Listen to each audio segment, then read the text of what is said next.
We are in the cold. We're in the cold, wintry season, and we are at the sanctuary near Avebury.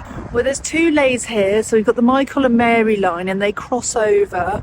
I'm specifically going to be dowsing the Mary line, and so some people would call these dragon currents. So it's exciting to be here. If you were standing here in Neolithic times, you would see a ceremonial temple composed of standing stones and inner circles of tall wooden posts.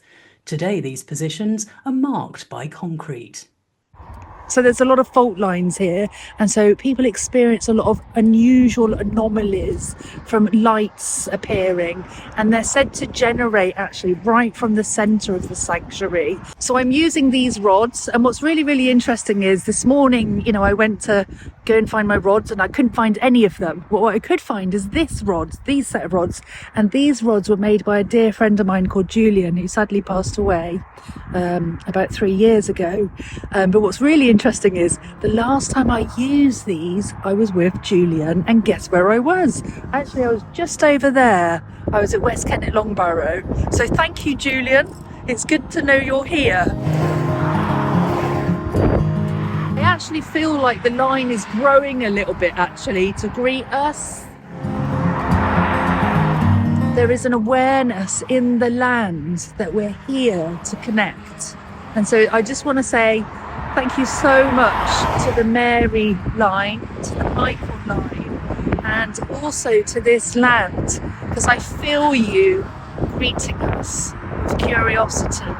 And we just wish to say that we're only here to really share our love and gratitude to this space and to all those that have tended this space, and really to show the world what a magnificent, magical place this is, actually. And so maybe we'll see some of those anomalies and bright lights whizzing around.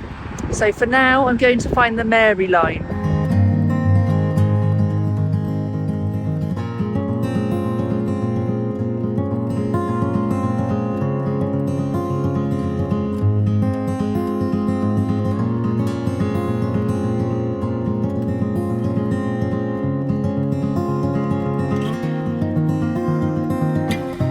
Dowsing the Mary line, which took me right to the centre where it crosses the Michael line, and that's where the geomagnetic faults all spout from. But immediately I became aware of actually the Woodhenge that would have been there. So the entire place was layered with wooden circles, and then I became aware of women, actually many women who were looking in at us, which was so interesting. And I got told that this is the land of the goddess.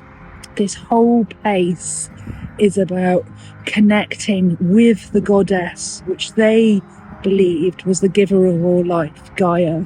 And I was shown that actually when they went to Silbury Hill and they walked these spaces as their ancestors did, and they left their droppings off at Silbury Hill. Silbury Hill was considered the pregnant mother, and it was about giving something to the pregnant mother, that being Gaia. Silbury Hill is the largest prehistoric mound in Europe. It's over 30 metres high and was built of chalk dug out by hand from a surrounding ditch. There is an electromagnetic static energy. Yeah, and again, this is, people call it the orgone energy by William Reich, and it's that water and it's the chalk. There was a real need for this chalk to be seen. It makes me think of purification. It makes me think of, perhaps a divine masculine energy in comparison to the divine feminine, which might be regarded as black, the opposite. And they were very aware of the earth energies and the currents, and they knew that when they came here, they come somewhere very special, where two energies crossed over, where the earth showed them appreciation in the form of lights, in the form of unusual physical experiences, also unusual psychic experiences. I do feel there's a huge tending to this space by females. And I also sense actually on the outskirts children playing as well. There's a real love of earth here, a real appreciation of earth. You know, no sooner as I got in the centre, there was this vision kicked in immediately. So very, very powerful. And I feel actually it's a great honour for us both to be here, welcomed in by these women. So it's so cold. Yeah, no, it's really blown me away actually. So can this and the watery landscape, can this help us to balance? Can it help us to harmonise? I think if you come to a place like this with the right intention, not to make any changes, not to leave any rubbish around, not to drop off all your emotional baggage, but if you come here to say hello and to cherish and really honour, you know, how this has been used.